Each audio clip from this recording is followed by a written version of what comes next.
আপু আসসালামু আলাইকুম, কেমন আছো? ওয়ালাইকুম আসসালাম। জি, আলহামদুলিল্লাহ ভালো আছি। আপু তোমার নামটা কি? আমার নাম লাবণ্য। লাবণ্য, খুব সুন্দর নাম। তোমার বাড়ি কোথায়? জামালপুর। জামালপুর। তোমার পরিবারে কে কে আছে? পরিবারে মা আছে আর আমরা 3 ভাই বোন। 3 ভাই বোন। তোমরা কয় বোন কয় ভাই? 2 বোন 1 ভাই। 1 ভাই। তোমাদের পরিবারের মানে মানে আয়, অর্থাৎ তোমার পরিবারটা চলে কার উপর নির্ভর করে? আমার আম্মু এবং আমার উপরে। তোমার আম্মু এবং তোমার উপরে। তোমার আম্মু কি করে?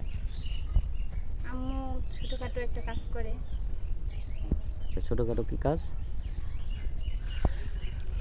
আস দর্জি কাজ করে। দর্জি কাজ করে। ও আচ্ছা। আর তুমি? আমি জব করতাম বাট এখন করি না। কেন করো না? এই মানে কাজ করতে গেলে মানে সাজে বাজে কথা বললে অনেক সময়গুলো শুনতে ভালো লাগে না। আচ্ছা, মানে অর্থাৎ খারাপ কোনো মন্তব্য করে, খারাপ কোনো মন্তব্য করে যে। মানে বাজে চোখে তাকায়, যার কারণে কাজ করতে ভালো লাগে না, এখন বসে আছো। জি। তো আমাদের ক্যামেরার সামনে আসার মূল কারণটা কি? কেন আসলেন? মূল কারণ হচ্ছে মূল কারণ হচ্ছে তুমি কোনো সাহায্যের জন্য আসছো, না বিয়ে শাদির জন্য আসছো, কোনটা? বিয়ে শাদীর জন্য। বিয়ে শাদির জন্য আসছো। আচ্ছা, আমাদের এখানে যে বিয়ে শাদি দেই, এই বিষয়টা তুমি জানলে কোথায় থেকে, কিভাবে জানলে? একজন থেকে শুনছি।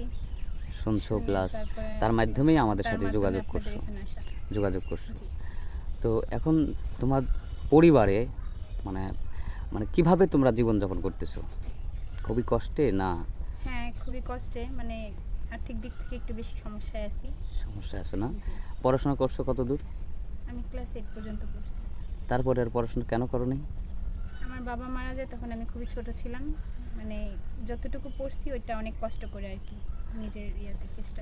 এখন অর্থনৈতিক সমস্যার কারণে পড়াশোনা আর করতে পারো নি। পড়াশোনা বন্ধ। আচ্ছা, যদি মনে করো কেউ তোমাকে মানে অর্থনৈতিকভাবে যদি সাহায্য সহায়তা করতো, তাহলে তোমার মানে ভবিষ্যৎ পরিকল্পনা কী ছিল? পড়াশোনা করে তুমি কী হতা জীবনে? মানে ভালো একটা কিছু করার ইচ্ছা ছিল। ডাক্তার বা মাস্টার্স এরকম একটা কিছু। ডাক্তার অথবা মাস্টার হওয়ার জন্য তোমার ফিউচারকে মানে সাজাতে আর কি, হ্যাঁ, সাজানো। ফিউচারে চিন্তা ভাবনা ছিল, জি। কিন্তু হয়তো অর্থনৈতিক কারণে তুমি পড়াশোনা করতে হ্যাঁ, পারো নি। পারিনি। যাই হোক, খুবই দুঃখের বিষয়।